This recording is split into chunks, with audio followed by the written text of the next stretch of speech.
Salam sejahtera saudara-saudara. Pada saat ini kita akan membahas tentang kisah para rasul 1, terutama pada saat ini konsentrasinya adalah pada kisah para rasul 1 ayat 7 dan 8. Di situ ada dua kata kuasa yang mempunyai makna yang berbeda. Kalau kita sering mendengar khotbah, kita mendengar firman Tuhan disampaikan bahwa kuasa itu biasanya berkaitan dengan masalah kekuatan supranatural, kekuatan yang diberikan oleh kuasa Roh Kudus untuk kita saksikan kepada setiap orang yang kita layani, Tetapi pada saat ini ternyata di situ ada dua kata kuasa yang mempunyai makna berbeda. Oleh karena itu, mari kita bersama-sama membedah keduanya.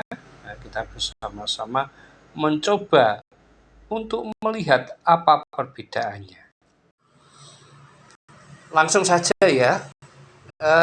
Kalau kita melihat di dalam kisah para rasul 1 ayat 6 itu kita melihat mereka para pengikut Yesus itu bertanya tentang kapan Yesus itu berkenan memulihkan kerajaan Israel. Maksudnya kapan Yesus ini memulihkan Israel ini menjadi menjadi negara yang berdaulat, yang secara de facto diakui oleh banyak bangsa dan merdeka tanpa dijajah oleh Imperium Romawi. Nah, pada saat itu di ayat 7 Tuhan Yesus menjawab bahwa untuk kapan dan masanya itu mereka tidak perlu tahu, karena itu berkaitan dengan kuasa Bapa. Nah, kata kuasa ini saya mempunyai 3 versi kitab berbahasa Yunani, yaitu Societe Bible Literature, Greek New Testament atau SBLGNT, dan Byzantine, dan kemudian yang terakhir itu adalah Neo Hellenica Biblia. Ketiganya merujuk pada kata exousia.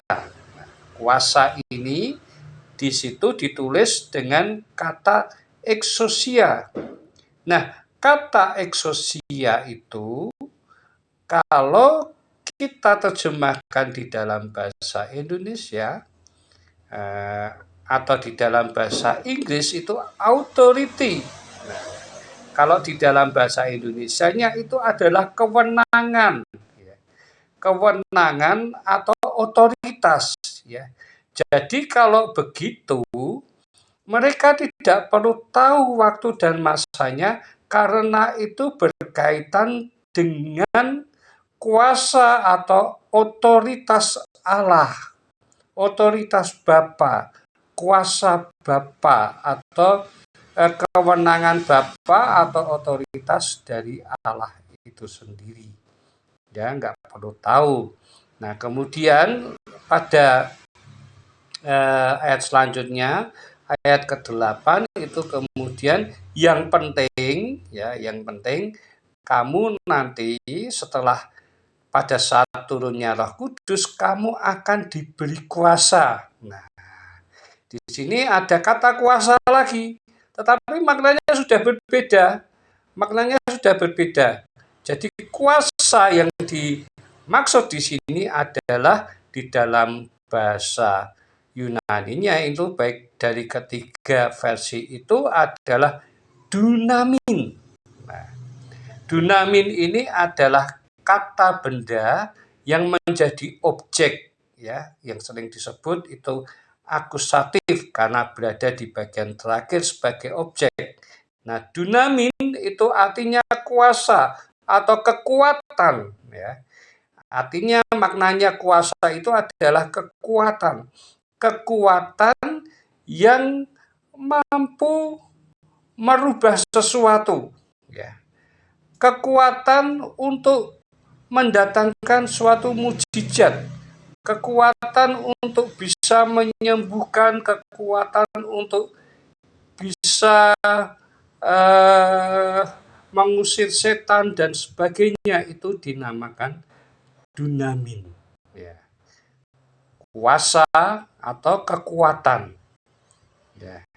Nah, dunamin ini adalah akar kata dari dunamis, ya, dunamis. Nah, sering juga di dalam khotbah-khotbah itu hamba Tuhan mengatakan dinamis, ya, dinamis atau dinamin, ya. Nah, mana yang benar? Dua-duanya benar, ya. Dunamin atau dunamis itu bahasa aslinya memang seperti itu. Tetapi kata dinamin dan dinamis ini adalah perkembangan dari bahasa Yunani itu setelah orang Romawi itu mengenal bahasa Yunani, ya. Dalam hal ini adalah bahasa Yunani Koine, ya. Nah, dunamin ini menjadi dinamin yang akar kata dari kata dinamis. Nah, itu kemudian menjadi serapan di dalam bahasa Inggris maupun bahasa-bahasa dari bangsa-bangsa Barat, ya, itu menjadi dinamis, ya, dinamis dalam hal ini karena dalam bentuk objek, ya, dalam bentuk objek maka menjadi dinamin. Jadi nggak perlu bingung. Loh, ini kok tulisannya dunamin tapi ada yang menyampaikan itu dinamin, ya. Akar katanya dunamis, kok ada yang berkata dinamis, ya. Tidak perlu bingung. Sekarang keterkaitannya dengan bahasa Indonesia, mengapa di dalam bahasa Indonesia itu terutama di dalam TB atau terjemahan baru baik TB1 maupun TB2 itu menggunakan hanya satu kata, yaitu kuasa. Ya, karena di dalam TB maupun TB2 itu rujukannya adalah dari King James Version. King James Version itu hanya menggunakan satu kata, yaitu power, ya. Baik yang ayat 7 maupun 8 itu kata yang digunakan adalah power. Nah, sementara kalau kita ini melihat pada New English Testament, ya, yang versi New English Testament itu sudah dibedakan. Yang pasal 7 itu menggunakan kata authority atau otoritas atau kewenangan, itu sudah betul. Nah, kemudian yang yang ayat ke-8 itu menggunakan kata power atau kuasa yang berarti kekuatan. Itu sudah benar. Nah, begitu penjelasan saya mengenai perbedaan makna tentang kuasa yang ada di dalam Kisah Para Rasul 1 ayat 7 dan ayat 8, juga penggunaan kata dunamin, dinamis, ya, kemudian dinamin.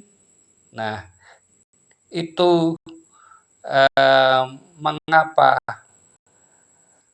ada, ya, supaya kita tidak menjadi bingung. Terima kasih, Tuhan memberkati. Salam sejahtera.